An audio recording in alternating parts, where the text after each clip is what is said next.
बिस्मिल्लाहिर्रहमानिर्रहीम। Welcome to the class 2 of mindfulness. आज हम डिस्कस करने वाले हैं कि माइंडफुलनेस ट्रेनिंग से आपको क्या बेनिफिट मिल सकते हैं, क्योंकि हमें जानना चाहिए कि हर ट्रेनिंग या कोई सेशन हम अगर कोई अटेंड कर रहे हैं तो सबसे पहले हमें जानना चाहिए कि इससे हमें क्या फ़ायदा होगा। What is it for me और माई फैमिली और माई फ्रेंड्स। इससे जो मैं सीख रहा हूँ वो मेरे लिए या मेरे दोस्तों के लिए, मेरी फैमिली के लिए, या उनको क्या फ़ायदा हो सकता है, मेरी लाइफ क्या तब्दील हो सकती है। तो नंबर फर्स्ट पॉइंट इज़ कि व्हाट इज़ एक्चुअली हैपनिंग। सबसे पहले आपने जब सीखना है तो ये ऑब्ज़र्व करना है कि एक्चुअली हो क्या रहा है, मतलब what information I am getting hair, कि मैं कौन सी इन्फॉर्मेशन जो है वो गेन कर रहा हूँ, ताकि आपको पता चले कि कौन कौन से आइडियाज़ नए आपके पास आ रहे हैं। क्योंकि माइंडफुलनेस हमने प्रीवियस लेक्चर में हमने डिस्कस किया था कि it is totally about the observing your present. तो हमें आज सबसे पहले ये देखना है कि व्हाट इज़ एक्चुअली हैपनिंग आपके इर्द गिर्द, या जो नए आइडियाज़ आपके पास आ रहे हैं उनमें से आप क्या सीखने को आपके पास मिल रहा है। Number second, why is this idea important, मतलब जो नए आइडियाज़ माइंडफुलनेस आपको प्रोवाइड करेगी तो वो आपके लिए इतने इम्पोर्टेंट क्यों हैं।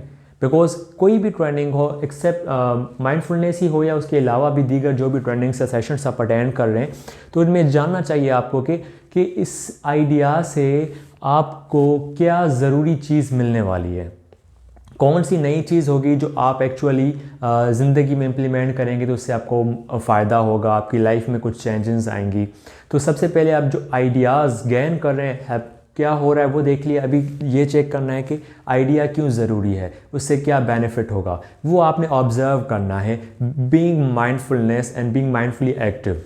आफ्टर डैट हमने ये देखना है what can I not see and what gaps are here being presenting.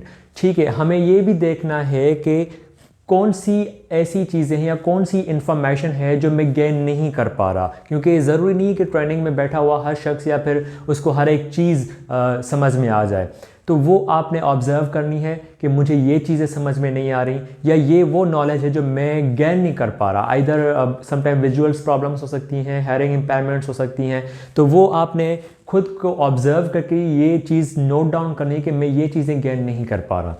उसके बाद हमने जाना है कि what should the most useful way for me to interpret. कुछ पॉइंट्स अगर आपके पास गेन हो गए और जो गेन नहीं हो रहे, दोनों को आपने सामने रख के ये चीज़ देखनी है अभी कि इसको किस आसान तरीके से मैं इंटरप्रेट करूं कि वो चीज़ें मुझे समझ में आ जाएं, ताकि मैं अपनी ज़िंदगी में इम्प्लीमेंट कर सकूं। और ये आपका बीइंग माइंडफुली एक्टिव ही पॉसिबल हो सकता है कि जब आप केयरफुली ऑब्ज़र्व करेंगे कि ये जो चीज़ें मैंने गेन की हैं ये मुझे समझ में आ रही हैं, और ये वो लिस्ट जो मुझे चीज़ें समझ में नहीं आ रही, उनको लिख के फिर आपको एक आसान सा रास्ता अपने लिए ढूंढना है कि जिसकी वजह से आप इसको इंटरप्रेट कर पाएँ। आपकी नेटिव लैंग्वेज का प्रॉब्लम है, इंग्लिश मीडियम का प्रॉब्लम है, प्रोनाउंसिएशन गेट नहीं कर रहे, what ever you can get, तो वो आपने चीज़ें इंटरप्रेट करने के लिए आप कोई आसान सा तरीका ढूंढना है।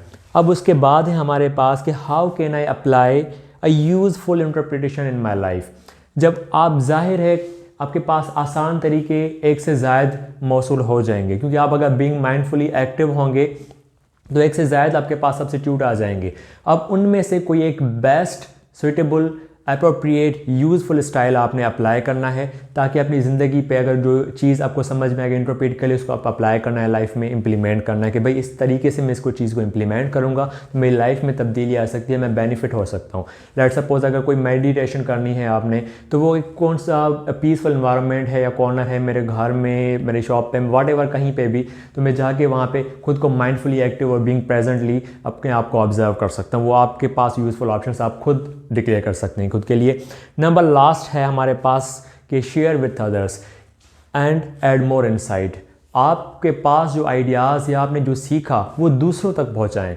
दूसरों तक पहुंचाएंगे तो उनके जो आइडियाज़ होंगे वो आपके पास इल्म में और इजाफा करेंगे, और उससे आपके पास नई सीख मिलेगी, क्योंकि आप इल्म जितना बांटेंगे उतना ज़्यादा बढ़ेगा। आप उसको जितना शेयर करेंगे कुछ नए आइडियाज़ और आपके पास मौसूल होंगे, और उनमें से आपको काफ़ी चीज़ें ज्ञान होंगी जो आप अपनी लाइफ में इम्प्लीमेंट कर सकते हैं, और जो खुद को आपको समझ में नहीं आ रही थी मगर दूसरों से शेयर की, उनके आइडियाज़ आपके पास हेल्पफुल होंगे, ताकि आप अच्छे तरीके से कोई एक अच्छा यूज़फुल स्टाइल अपने ज़िंदगी में इम्प्लीमेंट करें ताकि आप खुद की लाइफ को बेहतर बना सकें। सो आज का हमारा लेक्चर था कि माइंडफुलनेस की ट्रेनिंग से या किसी भी ट्रेनिंग सेशन से आपको क्या चीज़ें मौसूल हो सकती हैं। ये just like a series of pattern हमने डिस्कस की है। सो आप कभी भी कहीं किसी भी ट्रेनिंग सेशन में जाएं या हमारी जो क्लासेस हैं माइंडफुलनेस की जो क्लास 2 है आज की, इसकी दीगर क्लासेस को समझने के लिए ये पैटर्न आपने ज़रूर अप्लाई करना है ताकि आप उस चीज़ को अच्छी तरीके से गेन कर सकें। इंशाल्लाह we will continue further on this topic of mindfulness. Thank you so much.